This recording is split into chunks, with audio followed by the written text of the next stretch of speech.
I hate Mondays. It's a generic thing, but I just loathe having to go to work after the weekend. Anyway, I'm done with it, so I guess I can't complain now. I recently purchased a house for a surprisingly good deal out in the woods. It's a pretty nice place, other than sometimes the cellular mysteriously goes out for hours at a time. It's pretty late, about 9 p.m. My new job keeps me quite late, but it's extra pay, so you're not hearing anything bad from me. As I get off the main road and onto the gravel road into the woods, per my navigation system's directions, I listen to my tires running over the small rocks, almost sounding like a cascade of water spewing from a waterfall onto the river below. Mesmerized by nature, I look back onto the road and see an old lady right in front of my car. Oh, crap. I brake just in time so as not to kill the poor woman. But what is she doing out here so late at night? Does she have a house here too? I wipe my eyes with my sleeve, and when I look back at the road lit by my headlights, I see nothing but the road ahead of me. Huh. Either I'm seeing things or that senior citizen has teleportation powers, both of which I don't want to look more into. As I get deeper into the woods, the road looks more and more like it hasn't been touched in years. I notice the house in the distance, looking very well kept. The car turns into the driveway when I hear a high-pitched shriek, much higher than any human could shout. Okay, this is getting really weird. I need to get inside now. Not sure if my mind is playing tricks on me or if this is real. Walking into my house, I notice no furniture here. As expected, it was also a bit dusty, also expected in a house so far in the woods. On the top floor, there is a bedroom with one rickety bed, the only furnishing the house has. I think I should go to bed, seeing as I'm already exhausted. It's been an hour or two now, and I can't seem to be able to fall asleep. I've been staring blankly at the ceiling for what feels like an eternity. That's when I hear a noise. I sit up on the bed. The window was open. I must have left it open. Wait, I never opened a window. Maybe the wind blew it open. Anyhow, I ignored it and finally fell asleep. With a jolt, I wake up again. Still night, so I must not have been asleep for too long. This time, I hear another noise, a pitter-patter of feet on the floor below me. At this point, I'm freaked out. I need to get out of here. Rushing downstairs, I bolt out of the door into my car. Another voice ahead of me fills the car with a dark aura. The voice of someone that seems like an older woman laughs, and then she sneers. Leaving so soon?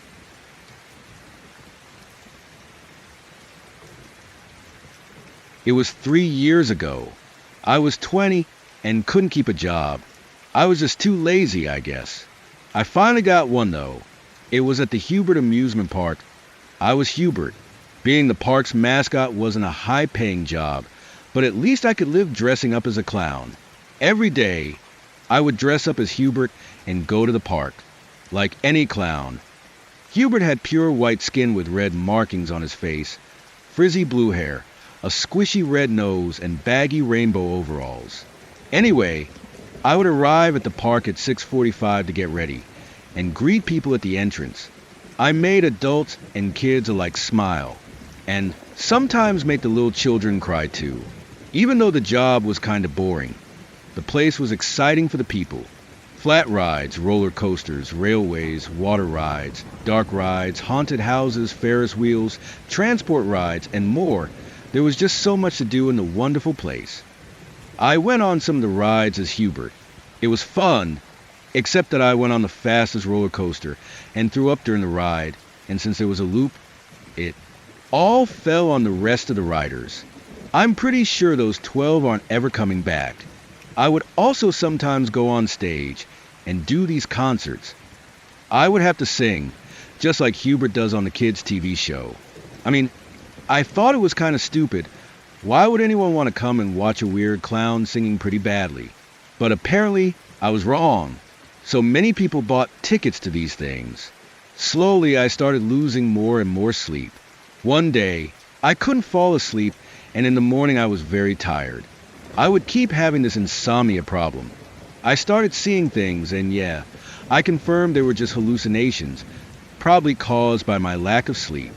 Then one day, I had a nightmare. I usually didn't get those. There was a dark shadow quietly zipping through the forest around the amusement park. He was making this peculiar noise. Then I realized he was laughing. The dark shadow got closer in my nightmare, but I still couldn't tell what it was. Though I couldn't make it out, something I did notice was that it was carrying a pretty big sack. The dark shadow stopped moving.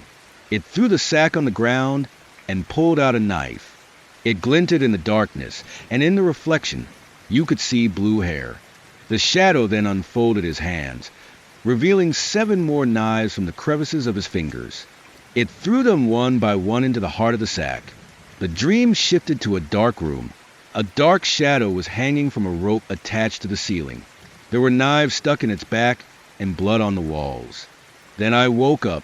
It was 4 in the morning and I couldn't sleep anymore, so I just sat there thinking about the nightmare. It was so detailed. It was so real.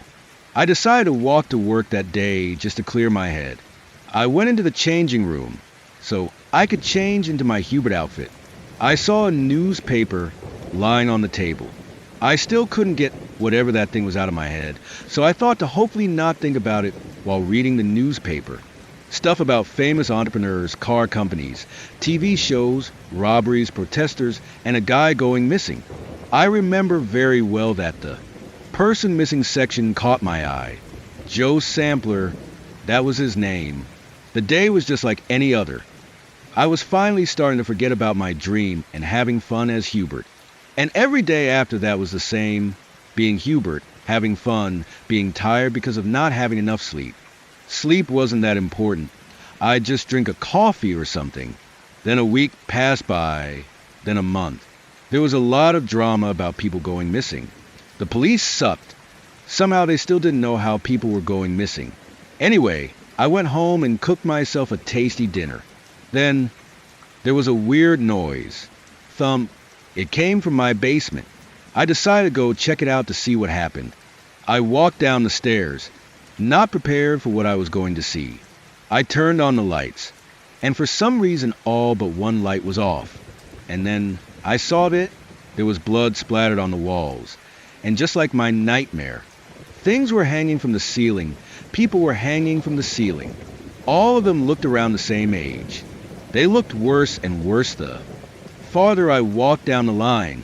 Eyes gouged out, tongues cut in half, teeth gone, hair pulled out, knives in their back, toes and fingers cut off, gashes and stab marks everywhere.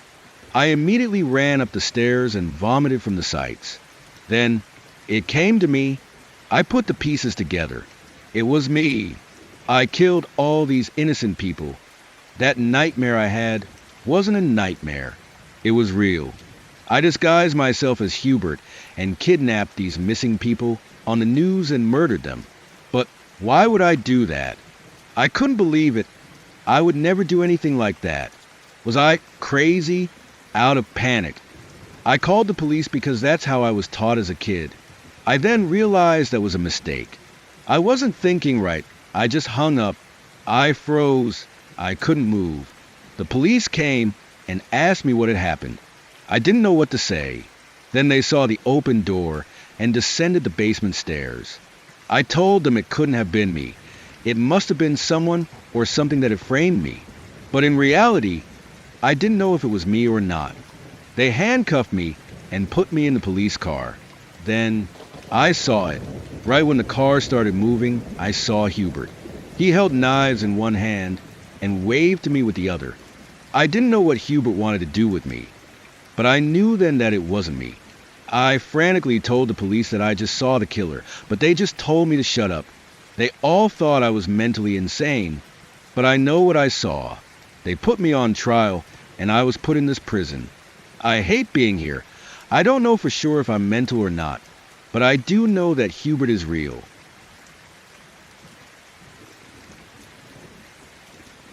Every single night at midnight, I am startled awake by the sound of something moving in my living room. At first, I thought it was house noises until I heard crying in the hallway. I called an exterminator to see if I had some type of animal living in my walls. Nothing was found. The exterminator recommended security cameras in case someone was breaking and entering. I got a security system. And after 2 hours of trying to understand the instructions that reminded me too much of the manuals used to assemble IKEA furniture, I tested out the cameras. I stood in front of one of the cameras while the live feed was pulled up on my phone. I was mesmerized watching the live feed. I moved. Then a few seconds later, the little me in the video feed followed exactly. After messing around and watching the slight delays of the camera, I turned in for the night, ready to catch whatever was in my living room. Exactly at 12, I was woken up by the sounds in my living room. I very hesitantly pulled up the live feed. What if someone really was in my house? What if I couldn't call the cops in time? What if I died? I pushed these horrifying thoughts out of my head as I opened the app. There, in my living room, was a person. I stifled a shriek as I examined the feed more closely. This was not a person. Its jaw was unhinged, revealing rows of dull teeth. The eye sockets were empty. Its limbs were way too long, and its arms dragged across the floor. Its bones stuck out from underneath its skin at weird angles. My stomach roiled. What is in my house? What do I do? How is this thing even alive? I panicked as I saw it start to move off screen.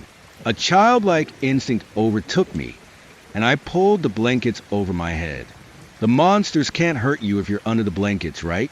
I sat there for what felt like hours. I was suffocating under my thick blankets. I finally caved and pulled them off. There, at the end of my bed, was the thing that was in the living room.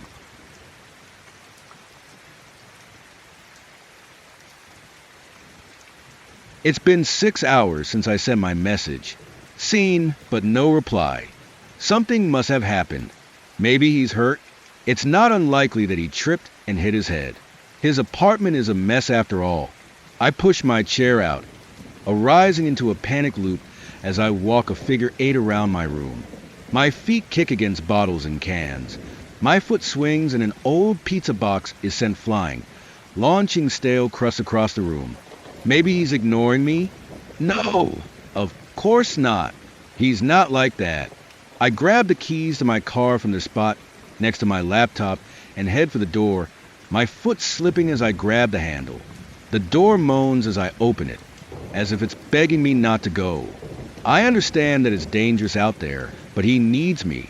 I slice through the night air in my 96-foot Corolla. 60 kilometers per hour road signs merely an afterthought. My nerves fray at traffic lights as I rush through the suburbia. Maybe he's just not home, out with his friends. Saw the message, but ignored it? No. Maybe he wants me to want him. Oh, I want him.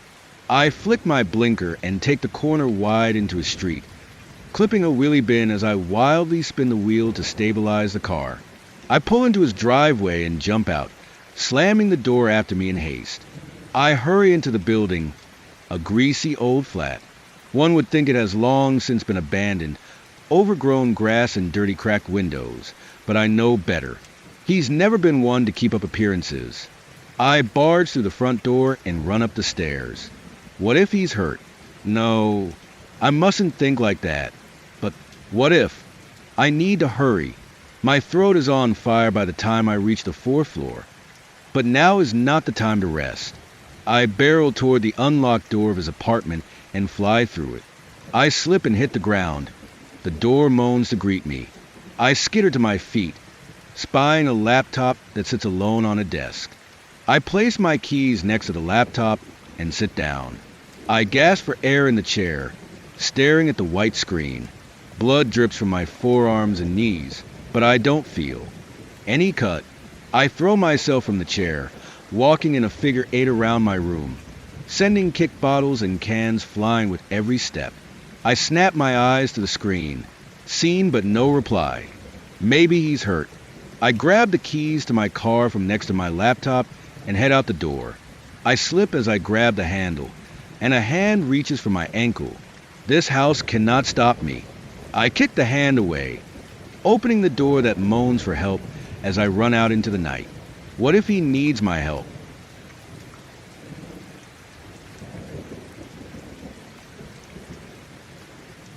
They say that only the truly desperate would invite the devil for dinner, not because of the meal itself, but because the entire ritual is a gamble, a dangerous game where the stakes are your very soul.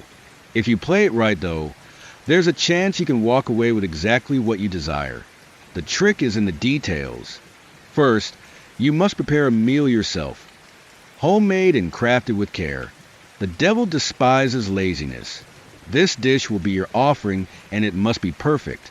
Set your table for two with your finest plates, silverware, and a single candle in the center. Most importantly, place a sharp knife next to your own plate. Across from you, an empty chair awaits him. At exactly midnight, sit down. You'll feel a chill pass through the room.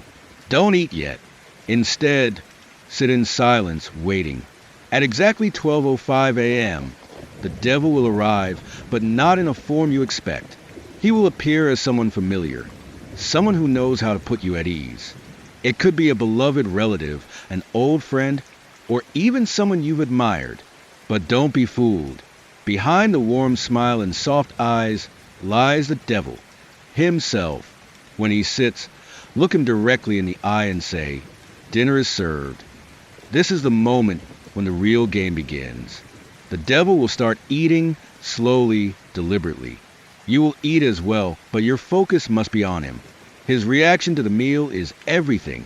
If he enjoys it, your wish will be granted cleanly without tricks. But if he doesn't, your wish will twist into a nightmare. The catch? He won't tell you whether he liked the meal or not. You'll have to figure it out on your own. And that's where the mind games begin. The devil loves to toy with his dinner guests. Throughout the meal, he'll strike up conversation, casually probing into your deepest insecurities, your regrets, your darkest secrets. He'll smile warmly while reminding you of every failure you've ever endured, every opportunity you missed. His words will slither into your thoughts, making you question yourself at every turn. Was your wish really worth it? Is what you're asking for even possible? He'll make you doubt every decision, until you're not sure if you even deserve what you're wishing for anymore. As the dinner progresses, he'll compliment your cooking, but not directly. Instead, he'll say something cryptic like, "This reminds me of a meal I had a very long time ago, a meal that ended quite poorly for my host." He might praise the texture, only to wrinkle his nose a moment later, making you question if he really means it. The entire time, he'll be watching your reactions, enjoying the tension, the uncertainty. Every smile, every approving nod is a riddle. Did he enjoy it? Or is he just messing with you? The devil loves to keep you on edge. If you ask him outright whether he liked the meal, he'll only grin and say, "Does it matter? I'm here for the company, after all." By the end of the meal, you'll feel like you're losing your grip, unsure of whether you succeeded or failed. But there's one small window to pull yourself out of the deal if you're sure the meal didn't meet his expectations.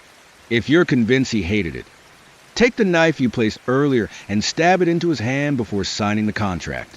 He won't flinch, won't bleed, but he will leave and the deal will be off.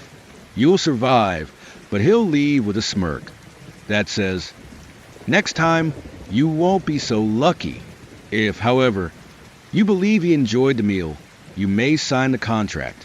Your wish will be granted, exactly as you desire, without tricks or hidden consequences. But beware, he'll remind you, "You've won this time, but I'll see you again." Once the deal is done, the devil will disappear, and your wish will come true. But you'll never shake the feeling that he's watching, waiting for the next time you're desperate enough to invite him back to your table.